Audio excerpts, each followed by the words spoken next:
उस दिन खेत में काम करते करते ऐसी मूसलाधार बारिश हुई मानो बादल फट गया हो। रामू किसान औजार छोड़कर ट्यूबवेल के पास बने छोटे से कमरे में जा घुसा।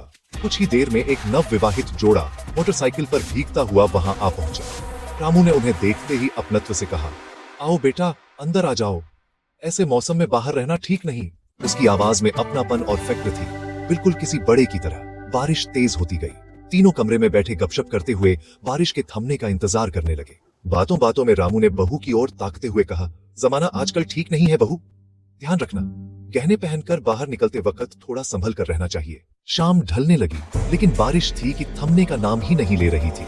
रामू बोला, मुझे तो गांव जाना है, घर पास ही है, अगर चाहो तो मेरे घर चलो, रात वहीं सो जाना। मगर जोड़े ने बड़ी शालीनता से थोड़ा झिझकते हुए मना कर दिया। रामू ने कहा, ठीक है, बारिश रुकी तो मैं गांव से तुम्हारे लिए खाना भिजवाता हूँ, और हाँ, दरवाजा अंदर से कुंडी लगाकर रखना।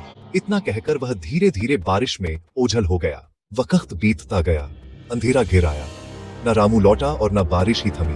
तभी एकाएक बाहर से किसी ने दरवाजा जोर से खटखटाया। दोनों चौंक गए, जैसे दिल की धड़कनें एक पल को रुक गई हों। नवविवाहित मर्द ने झरोखे से झांक कर देखा। बाहर बारिश में भीगा एक जवान लड़का खड़ा था। उसके हाथ में गंडासी थी, जिसकी धार बिजली की चमक में पल पल चमक उठती थी। उसी पल उसे रामू की कही बात याद आई, जमाना ठीक नहीं है, ध्यान रखना। दिल तेज धड़कने लगा। दरवाजा नहीं खोला गया। बाहर से आवाज आई, दरवाजा खोलो। लड़के ने जोर लगाना शुरू कर दिया। अंदर से जोड़ा पूरी ताकत से कुंडी थामे रहा। बिजली कड़कने लगी। बारिश और तेज हो गई। कुछ देर बाद सब शांत हो गया।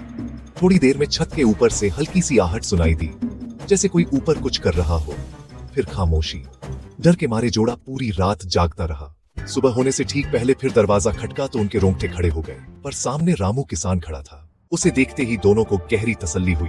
रामू थका हुआ, कुछ खोया सा लग रहा था, मानो कुछ खोज रहा हो। उसने धीमी आवाज में पूछा, रात कोई यहाँ आया था क्या? जब जोड़े ने लड़के, गंडासी और छत की हलचल की बात बताई, रामू बिना कुछ बोले सीढ़ी से छत पर चढ़ गया। अगले ही पल एक दिल चीर देने वाली चीख गूंजी। रामू नीचे उतरा और जमीन पर गिर पड़ा। रोते रोते जोड़े के पैरों में लिपट गया। मुझे माफ कर दो बेटा, मैंने तुम्हारे गहनों के लालच में अपने बेटे को तुम्हें लूटने के लिए यहां भेजा था। वो ऊपर से छत खोदकर अंदर घुसना चाहता था, लेकिन खुदाई करते वक्त उसकी गंडासी ऊपर से गुजर रही हाई वोल्टेज लाइन से छू गई। मेरे लालच ने मेरा इकलौता बेटा मुझसे छीन लिया। बारिश थम चुकी थी। कर्मों का हिसाब हो चुका था। कहते हैं, भगवान के यहाँ देर है, अंधेर नहीं, लेकिन यहाँ ना देर हुई ना अंधेर।